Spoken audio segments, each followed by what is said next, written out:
દ્વારકા જિલ્લાના બેટ દ્વારકા વિસ્તારમાં દરિયાઈ પ્રવૃત્તિઓમાં ગંભીર બેદરકારી અને કાયદાના ઉલ્લંઘનના આક્ષેપો સામે આવ્યા છે। વડોદરાની હરણી બોટ દુર્ઘટનાની ભયાનક યાદો પણ તાજી થઈ ગઈ છે। ત્યારે અહીં પરમિશન વગર ડોલ્ફિન વોચ આ સાથે જ પેરાસેલિંગ અને અન્ય જળ ક્રીડાઓ બેફામ રીતે ચાલી રહી છે, જે પ્રવાસીઓના જીવનને જોખમમાં મૂકી રહી છે। સ્થાનિકોના આક્ષેપ અનુસાર બોટ ચલાવનારા જે છે તે પાયલોટ અને આ સાથે માન્ય સર્ટિફિકેટ કે તાલીમ નથી તેવા લોકો સામે હાલ કાર્યવાહી હાથ ધરવામાં આવી છે। તો મુખ્ય શિપિંગ ચેનલની અંદર પ્રવાસીઓને લઈ જવામાં આવે છે ત્યારે સુરક્ષા સાધનો જેમ કે લાઈફ જેકેટ અને ઇમરજન્સી વ્યવસ્થાઓનો જે છે તે અભાવ જોવા મળી રહ્યો છે, જેના કારણે હવામાન બદલાય કે ટેકનિકલ ખામી સર્જાય તો આવી મોટી દુર્ઘટના અનિવાર્ય છે। સરકારે હિરણી કાંડ બાદ જળ ક્રીડાઓ પર પ્રતિબંધ મૂક્યો હોવા છતાં પણ અહીં ગેરકાયદેસર પેરાસેલિંગના દ્રશ્યો સામે આવ્યા છે।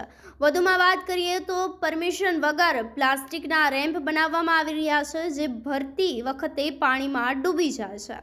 ક્ષમતા કરતાં વધુ લોકોના ઉપયોગથી જીવલેણ જોખમ પણ સાબિત થઈ રહ્યું છે। ખાસ કરીને બાળકો અને વૃદ્ધો માટે આ સ્થિતિ ખતરનાક સાબિત થઈ રહી છે। પ્રવાસીઓ પાસેથી હજારો રૂપિયા વસૂલ કરવામાં આવી રહ્યા છે, પરંતુ કોઈ રસીદ કે જવાબદારી નથી।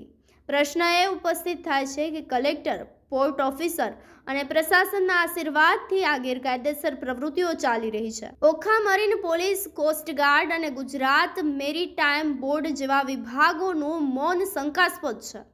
શું તેઓને આની જાણ છે કે પછી કાર્યવાહીમાં વિલંબ કરવામાં આવી રહ્યો છે?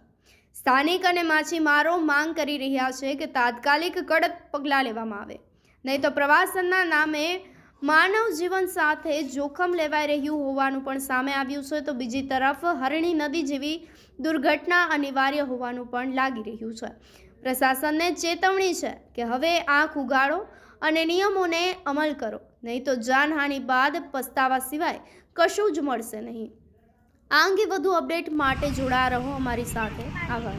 સંજય જાની, અપના મિજાજ ન્યૂઝ, અમદાવાદ।